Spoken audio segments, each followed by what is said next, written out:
Family photos are more than just pictures. They are frozen moments in time. They hold our memories, our smiles, and our history.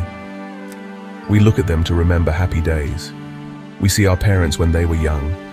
We see ourselves as children, running free without a care in the world. These photos are treasures. They connect us to our past. They are a visual diary of our lives, a legacy we pass down through generations. They tell the story of who we are and where we come from. Each snapshot is a piece of our personal history, a silent storyteller. Think about your own family albums. You can probably remember the story behind each picture. You remember the warm summer day of a barbecue. You remember the cold winter evening of a holiday celebration. These images bring back feelings and sounds. They are powerful. But what happens when a photo shows you something impossible? What happens when a memory you hold so dearly is invaded by something that doesn't belong? What if that picture holds a dark secret, something that cannot be explained, something that was never meant to be seen? This is exactly what happened to the Miller family. They were a normal family, just like yours or mine. They loved taking pictures to capture their special moments. One evening, they decided to look through their old photos from a family vacation. They were laughing and sharing stories about their trip to the Grand Canyon a few years back. It was a happy time, filled with sunshine and joy. They remembered every detail, every joke, every breathtaking view, or so they thought.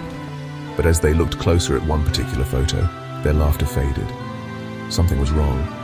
In the photo, the family stood together, smiling at the edge of the magnificent canyon. The sun was setting, casting a beautiful orange glow over everything. It was a perfect picture, a perfect memory. But standing just behind them, partially hidden in the long shadows, was a figure. It was a man they had never seen before. He wasn't with their tour group. They didn't remember anyone standing that close to them.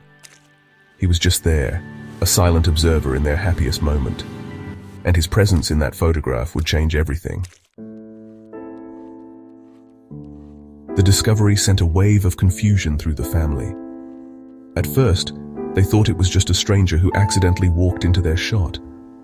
This happens all the time in crowded tourist spots. It seemed like a simple, logical explanation. But the more they looked, the more unsettling the image became. The man wasn't just passing by. He was standing still, looking directly at the camera. His face was pale, and his expression was blank, almost sorrowful. His clothes were strange too. He wore an old-fashioned suit that seemed out of place for a hot day at the Grand Canyon. Mrs. Miller was the first to voice her fear. She remembered that day clearly. She insisted that no one else was near them when her husband set up the camera on its tripod. They had found a secluded spot, away from the crowds, to take the perfect family portrait.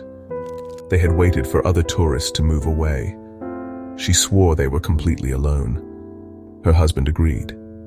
He had checked the area multiple times to make sure nobody would photobomb their picture. The idea that this man had been standing right behind them, unnoticed, was impossible. The children, now teenagers, felt a cold dread creep over them. They zoomed in on the man's face on their computer screen. His eyes seemed to follow them. They were dark and empty, like two deep pools of shadow. There was no reflection of the camera's flash, no sign of life. He didn't look like a real person. He looked more like a statue or a ghost. Why was he there? What did he want? The questions hung in the air, heavy and unanswered. The happy memory of their vacation was now tainted with a sense of unease and fear. Their investigation began. They called other family members who were on the trip. They sent the photo to friends who were also at the Grand Canyon that same week. No one recognized the man. No one remembered seeing anyone who looked like him. They frantically searched through all their other photos from that day. He was not in any of them, not in the background, not in the crowd. He appeared only in that one single chilling photograph. It was as if he had materialized out of thin air for just a fraction of a second, only to be captured by their camera. The atmosphere in the Miller house changed after that night. A feeling of being watched settled over them. Every creak of the floorboards, every shadow in the corner of their eye made them jump. The photograph became an object of fear. They couldn't bring themselves to throw it away, but they couldn't stand to look at it either. It was locked away in a drawer, but its presence was still felt. It was a constant reminder of the unexplained. The family felt like they had brought something back with them from that trip, something that was not a souvenir. The emotional toll was significant. Sleep became difficult for everyone. Mrs. Miller had nightmares of the pale man standing at the foot of her bed, watching her with those same empty eyes. The children became withdrawn and anxious. They stopped looking at old photos altogether. The joy of remembering had been replaced by the fear of what they might find. The family's bond, once so strong, was now strained by a shared anxiety. The stranger in the photo had not just invaded their picture, he had invaded their home and their minds. They tried to find logical explanations.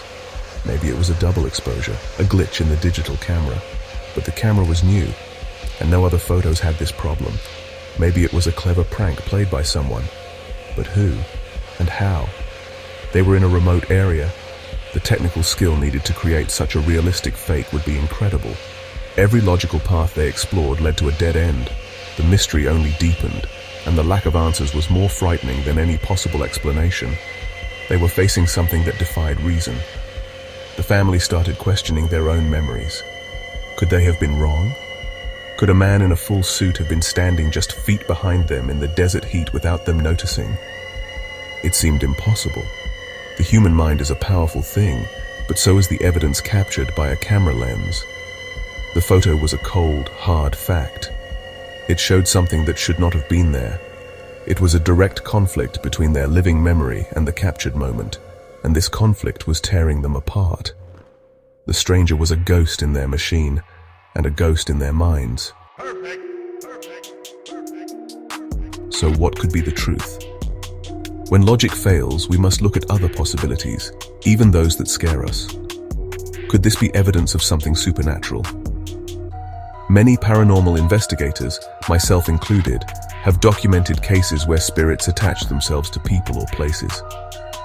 The Grand Canyon is a place of immense natural energy. It is also a place where many tragedies have occurred over the years.